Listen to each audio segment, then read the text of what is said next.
जमहूर की तरफ से पूरे सिस्टम को, सब इदारों को एक ऐसा करारा तमाचा जो तारीख में हमेशा याद रखा जाएगा। आज की गपशप में एनालिसिस करेंगे इलेक्शन 2024 का।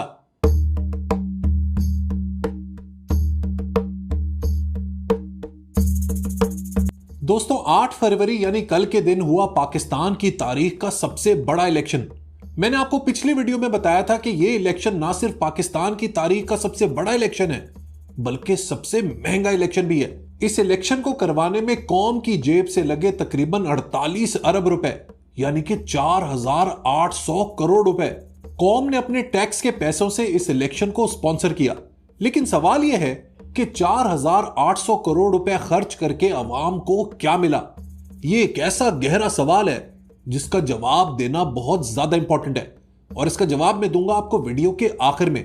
उससे पहले जरा इलेक्शन को और पॉलिटिकल पार्टीज की परफॉर्मेंस को रिव्यू कर लेते हैं, जो मैं आपके सामने पेश करूंगा अगले 10 नुकात में, ताकि आपको सारी कहानी समझ आ जाए।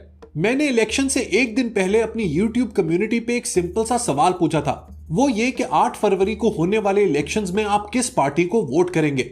इस पोल का नतीजा आपके सामने है। इस पोल में 5,400 लोगों ने वोट किया और इनमें से 76% लोगों ने कहा कि वो पीटीआई और इमरान खान को वोट करेंगे। अब जब पीटीआई को 76% वोट मिल गए तो कहानी यहीं खत्म हो गई। बाकी पार्टीज को भी आप देख सकते हैं। पीपल्स पार्टी 5%, पीएमएलएन 10%, टीएलपी 3% और जमात इस्लामी 7%। बाकी पार्टीज को इसलिए इंक्लूड नहीं किया क्योंकि कम्युनिटी पोस्ट पर इतने ही ऑप्शंस अलाउड होते हैं। कल पाकिस्तानी अवाम ने जिस जोश से इलेक्शन में हिस्सा लिया वो इस पोल के ऐन मुताबिक है। ये बात मैं साबित करता हूं एक्सप्रेस न्यूज के इस स्क्रीनशॉट से। ये कल रात उस वक्त की रिपोर्ट है जब तेजी से इलेक्शन के रिजल्ट आ रहे थे। आप देख सकते हैं कि इंडिपेंडेंट्स जिनका 95% ताल्लुक पीटीआई से है वो लीड कर रहे हैं, और ये कोई मामूली लीड नहीं है। It's an overwhelming majority. Intelligence agencies ने, हुकूमत ने, ब्यूरोक्रेसी ने उनकी ऑडियोज लीक की, वीडियोज लीक की, पार्टी को तोड़ के रख दिया, प्रेस कॉन्फ्रेंसेस करवाई, इमरान खान को जेल करवाई, सजाएं सुनाई, उनसे बल्ले का इंतखाबी निशान छीन लिया, गोया पार्टी का एक तमाशा बना दिया। लेकिन जमहूर ने जवाब में इन सारी पार्टीज का ऐसा तमाशा बनाया कि ये सारी उम्र याद रखेंगे। लोगों ने साबित कर दिया कि आप एक पार्टी को जितना दबाने की कोशिश करेंगे उतना ही वो पार्टी ऊंचा उठेगी। इस वक्त इलेक्शन कमीशन की ड्रामेबाजी के बावजूद इंडिपेंडेंट्स लीड कर रहे हैं। सो मेरे प्यारे दोस्तों, इस इलेक्शन का सबसे पहला एनालिसिस ये है कि अब आप अवाम को मजीद बेवकूफ नहीं बना सकते। दूसरा मेरा पॉइंट है इलेक्शन कमीशन के बारे में, जो पाकिस्तान की तारीख का नाअहल तरीन डिपार्टमेंट है। इस तारीखी नाअहली के सबसे बड़े जिम्मेदार हैं चीफ इलेक्शन कमिश्नर, जो बार बार कौम को बताते रहे कि हम लोग बिल्कुल तैयार हैं, हमारी तैयारी मुकम्मल है, अगर इंटरनेट बंद भी हो गया तब भी हम नताइज देते रहेंगे।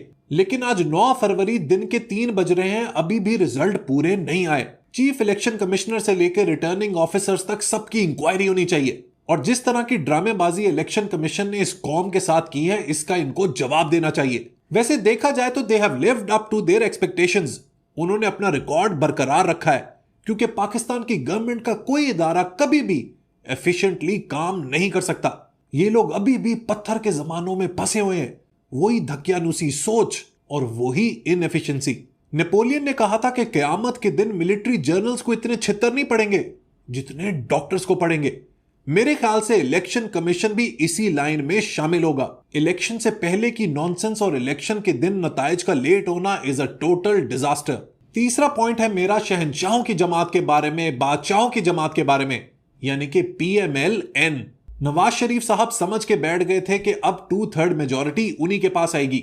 इलेक्शन वाले दिन जब रिपोर्टर ने उनसे सवाल किया तो उन्होंने कहा कि भाई मखलूत हुकूमत की तो बात ही नहीं करो। नून लीग भरपूर तरीके से कॉन्फिडेंट थी कि उनकी सेटिंग बन चुकी है, लेकिन लो एंड बिहोल्ड सारे प्लान उल्टे पड़ गए।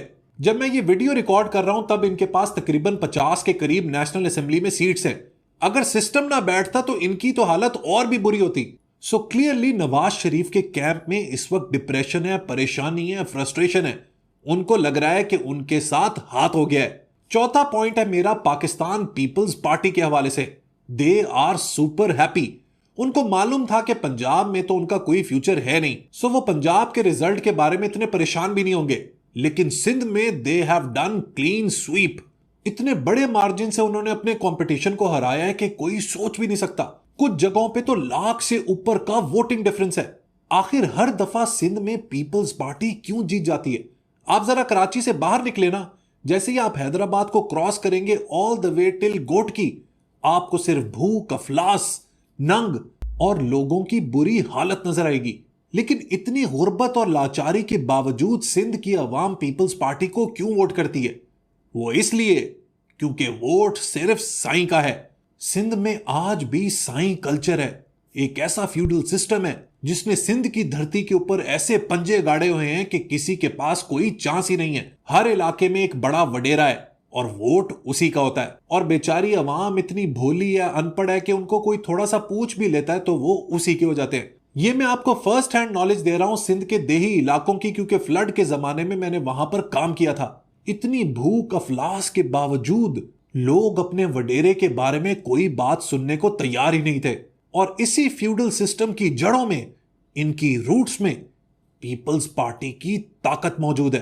पीपल्स पार्टी चाहे जितनी बेकार हो, इनएफिशिएंट हो, सिंध को लेके, कराची को लेके, लेकिन एक बात जो मुझे उनकी सबसे अच्छी लगती है वो ये कि वो पार्टी काफी हद तक सेकुलर है। और उसकी सबसे बड़ी दलील ये है कि NA222 में महेश मल्लानी, जो एक हिंदू हैं, वो पीपल्स पार्टी की टिकट पे विनर हो गए हैं। मैं बार बार आप लोगों को बता चुका हूं कि पाकिस्तान में रिलीजियस रेडिकलाइजेशन सबसे बड़ा मसला है। ये हमारे ऊपर फर्ज है कि हम लोग हर मजहब के लोगों को इज्जत दें, उनको डिग्निफाई करें, उनको ऑनर दें, उनको रिस्पेक्ट दें और स्पेशली इलेक्टोरल प्रोसेस में उनको शामिल करें। सो महेश मल्लानी को इस अपॉर्चुनिटी देने के लिए पीपल्स पार्टी को 10 में से 10 नंबर। अगली बारी है इस्तेहकाम पाकिस्तान पार्टी की, जो 2 सीटें तो जीत गई लेकिन जहांगीर खान तरीन हार गए। इन 2 में से एक सीट जिसपे ओन चौधरी जीते हैं, जिसमें सलमान अकरम राजा के साथ उनका एक टफ कंपटीशन था, वो मुझे काफी कंट्रोवर्शियल लग रहा है। मेरे ख्याल में इसकी गिनती दोबारा होनी चाहिए, क्योंकि कल रात तक सलमान अकरम राजा काफी लीड में थे। लेकिन पाकिस्तान में आपको पता है खलाई मखलूक आती है और रिजल्ट बदल जाते हैं। IPP के साथ एक और पार्टी बनी थी PTI parliamentarian, they were also wiped of. आइंदा लोटा बनने की, पीठ में छुरा घोंपने की जुर्रत नहीं करेंगे ये लोग। अगली बारी है अवामी नेशनल पार्टी की, जो एक जमाने में KPK में बहुत मशहूर थी, they were also wiped off. Khyber Pakhtunkhwa की पॉलिटिक्स में ANP अब बिल्कुल इररिलेवेंट हो चुकी है। मेरे ख्याल से उनका जो नजरिया है, उनकी जो आइडियोलॉजी है, वो अब पुरानी हो चुकी है। अवाम का अब इस पार्टी में कोई इंटरेस्ट नहीं है। इसके बाद जिक्र करते हैं कराची की लाडली पार्टी MQM पाकिस्तान का। रात को प्रेस कॉन्फ्रेंस कर दी मुस्तफा कमाल साहब ने कि हम तो 18 या 19 सीटें जीत चुके हैं। देखिए, जिन लोगों ने भी MQM को वोट किया वो याद रखें कि MQM अब एक चला हुआ कारतूस है। ये लोग किसी काम के नहीं है। ये पिछले 40 साल से कराची वालों के एसाब पे सवार हैं और आज देख लें कि इन्होंने कराची को क्या दिया है। नस्लों की नस्लें तबाह कर दी और शहर आज उससे बदतर है जब ये लोग पावर में आए थे।